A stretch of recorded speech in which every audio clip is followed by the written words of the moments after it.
Howdy do y'all, this is John, and today we are talking about The Last Voyage of the Demeter, a new movie out in theaters right now. And in The Last Voyage of the Demeter, it deals with this ship who is traveling from Romania all the way to England in the 19th century that finds itself under attack. What's it under attack by?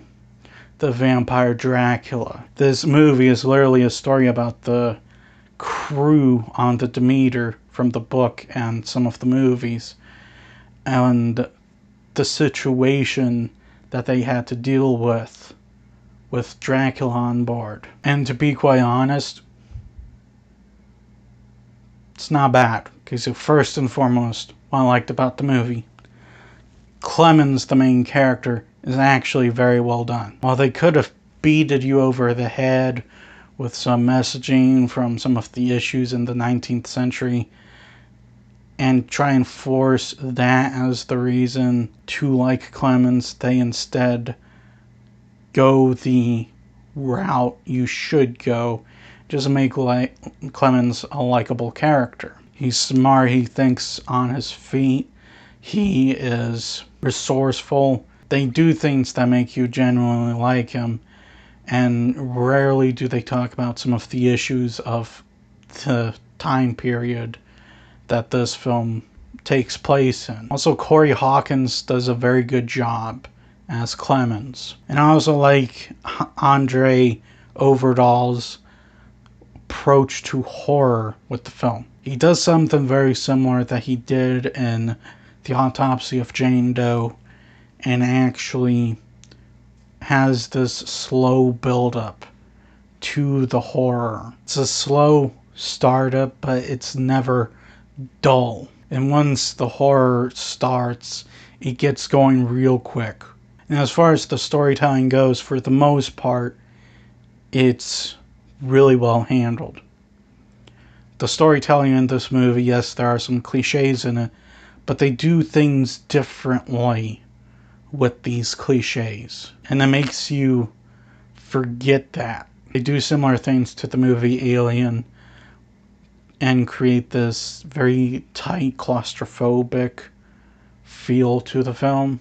They don't copy and paste what other movies did with this formula. They instead went their own route with it. Now, in terms of problems, there are a few characters in the movie that unfortunately felt like they were just thrown in there just for the sake of having a kill. A few of these characters, you're just in there going, okay, well, what's he got to do with everything that's going on? Oh, he's dead. And there's no mention of how important the guy's job was. Instead, it's just, oh, hey, here's a character dead.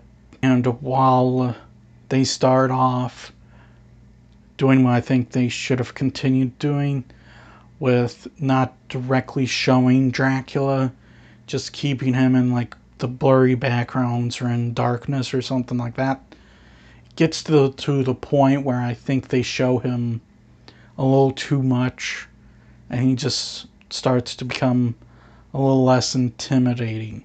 Honestly, that's just my opinion on it. Overall, I think this is a very good movie.